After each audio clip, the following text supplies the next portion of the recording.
네, 뭐 경찰 수사가 진행이 되고 있고 또 양측의 주장이 엇갈리고 있어서 좀 더 지켜는 봐야 될 것 같은데요. 먼저 엇갈리고 있는 주장을 짚어보고 이야기를 나눠보도록 하겠습니다.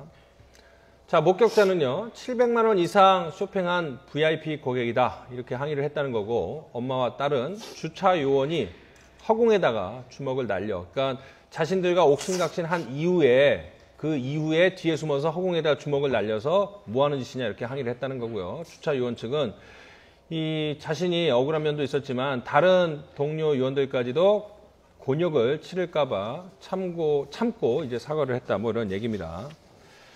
자, 이제 핵심은 그런 것 같아요. 지하 주차장, 백화점 지하 주차장이 있는데 주차 요원이 다른 차 이동에 조금 방해가 되니까 차를 옮겨 주십시오 했더니 거기서 뭐 어떤 식으로 말을 했는지 모르겠지만 그거에 대해서 이제 기분이 나빠서 내가 오늘 이렇게 700만 원어치, 750만 원어치 샀는데 이런 식으로 대할 거냐 라면서 싸움이 시작된 거는 확실해 보여요. 그러면 그런 VIP 같은 고객한테 대우가 있다는 식밖에 안 돼라는 어떤 갑적인 생각을 갖고 있는 게 문제가 시작된 건 확실해 보이는 것 같은데요.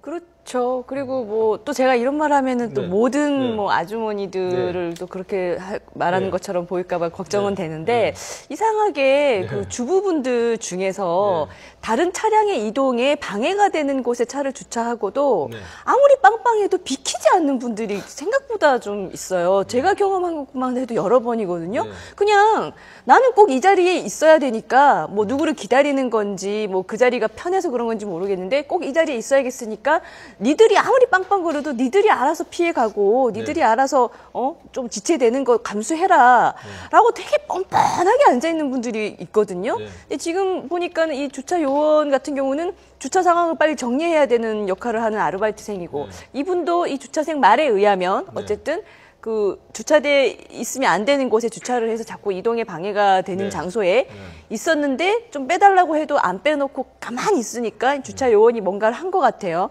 지금 뭐 백화점 모녀말은 주차 요원이 뭐 허공에 주먹을 날리는 신용을 보이면서 화난 표정 이제 그 표시를 했다는 건데. 그럼 애초에 잘못은 주차 요원의 지시에 따라서 좀 다른 사람들하고 똑같이 차량 이동에 방해가 되지 않는 곳으로 이동하고 하는 것을 하셔야 되는 거잖아요. 근데 왜 백화점에 왔을 때 물건을 700만 원치 사는 분이고 또 남편이 누군지 모르겠지만 내 남편이 누군 줄 아냐 뭐 이렇게 말씀하셨다는데 남편이 누구냐에 따라서 누구는 주차 요원이 시킨 대로 주차를 하고 누구는 딸이 나올 때 바로 탈 수 있도록 남들 주차에 방해가 되건 말건 자기 원하는 자리에 떡하니 계속 서 있고 그거는 안 되는 거잖아요. 그 1단계는 어쨌든 주차 문제에서 시작이 된 것은 분명한 것 같아요. 근데 그 다음에 2단계는 저 아르바이트 하시는 분의 주먹질 같아요. 과연 주먹질의 의미가 과연 이제 무엇이겠느냐? 정말 주먹질이었느냐 아니면 혹시 저 이른바 고객에 대한 모욕이었느냐? 이 부분에 있어서 예를 들면 이게 모욕으로 욕으로 만약에 해석이 됐다고 한다면 사실은 그것도 사실 문제죠. 왜냐면 주먹질이라고 표현을 하지만 이게 손동작을 사용을 해서 하는 여러 형태의 그 욕도 사실 뭐 있을 수가 있는 거 아닙니까?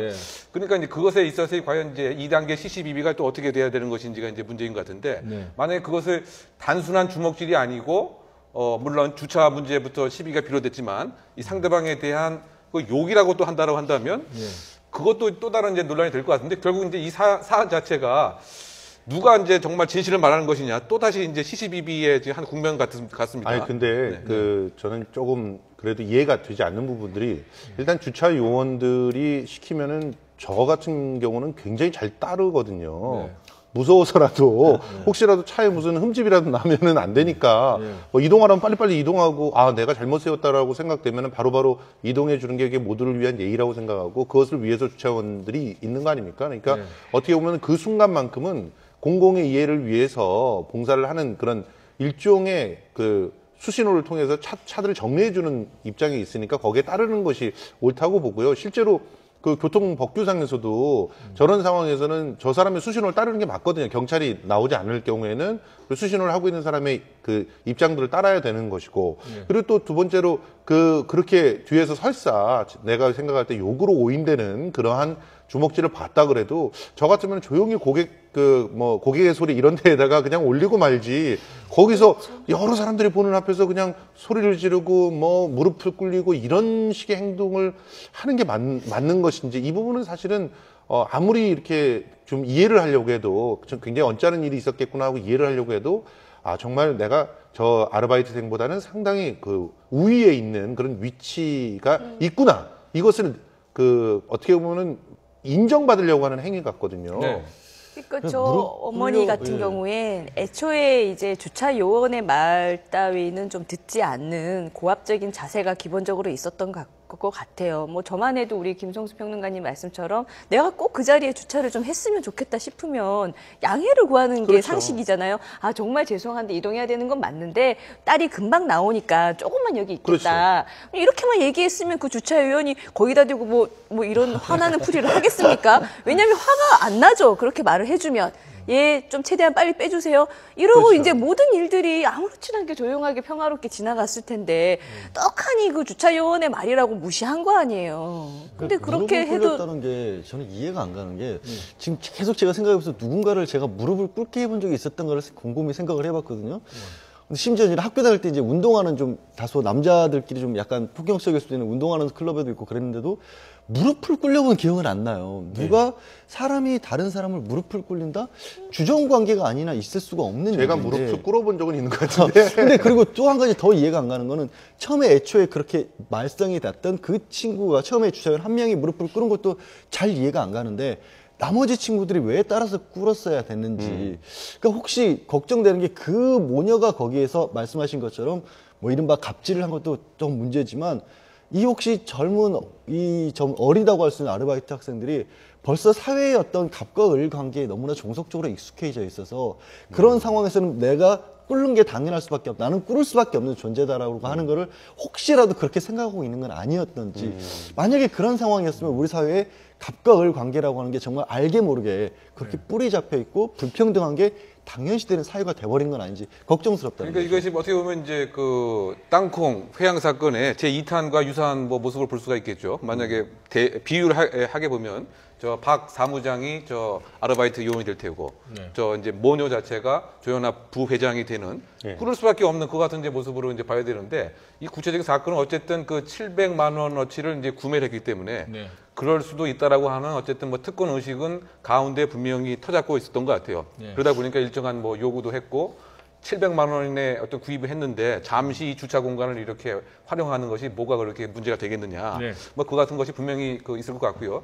다만 양 변호사님 말씀하신 것처럼 그렇다고 봤을 때 젊은 사람들이 4명이나 정말 자발적으로 무릎을 꿇게 된 그 또 연유는 또 어떻게 된 것인지 그러니까 그야말로 사회적인 제도와 유괴의 어떤 제도의 그 위계 질서에 그대로 복속을 한 것인지 아니면 글쎄요 본인 자체도 혹시 이 주먹질에 대한 조금 죄책감 때문에 무릎을 꿇려고 또 한 것은 아닌지 뭐 그런 추정도 가능한 것 같은데요. 자, 저는 말씀하시죠. 이 무릎을 꿇는다는 얘기가 조연아 사건 때부터 해서 무릎 얘기가 자꾸 나오는데요. 저는 이 남자의 무릎은 돈으로 환산할 수 없는 뭔가 좀 가치가 있다라고 생각하거든요. 그래서 조연아 씨 사건 때도 그렇고 지금 저렇게 청년들 4명의 건장한 남자 청년 4명이 무릎을 꿇고 있는 걸 보면서 저도 지금 돌지는 아들이 있거든요.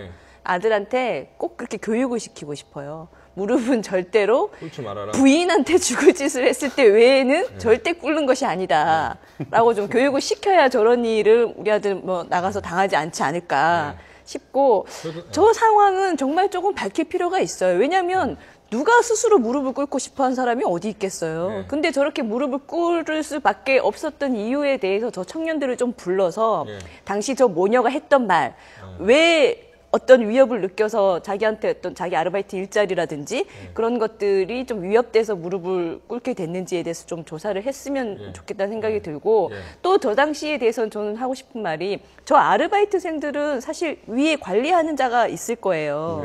그러면 사실 그 관리하는 사람도 좀 나와서 그 저 상황을 아르바이트생들만 무릎을 4명이나 꿇고 있는 저 상황을 좀 어떻게 전환시키고 본인이 나서서 책임을 지는 모습을 좀 보였어야 맞는 건데 그런 것들이 어떻게 됐는지도 지금 상황이 정확히 안 나오고 있거든요. 그 사람들은 뭐 했는지. 제가 이제 연극을 하면서 그러니까 서비스업이잖아요. 저도 그래서 그 고객들을 대하는 그런 일들을 갖다가 해봤었는데 저런 문제가 발생했을 때 제일 빨리 쉽게 해결할 수 있는 방법은 상급자가 나와서 사과를 하는 거예요. 어떤 상황이 되든지 상급자가 책임을 지고 중간에서 완충지대를 만들어주는 그것도 일종의 위기 관리거든요. 근데 저렇게 현장에서 많은 사람들이 와서 소란을 피우게 되고 그리고 또 그 자리에서 뭐 무릎을 꿇고 이런 일들이 벌어질 동안 도대체 상급자는 뭘 했을까 하는 생각도 들거든요. 그러니까 그런 부분들을 좀 총체적으로 한번 따져봐야 될 것 같습니다. 뭔가 시스템이 있어서 저런 부분들에 대응을 할 수 있어야 되는데 그런 대응들이 참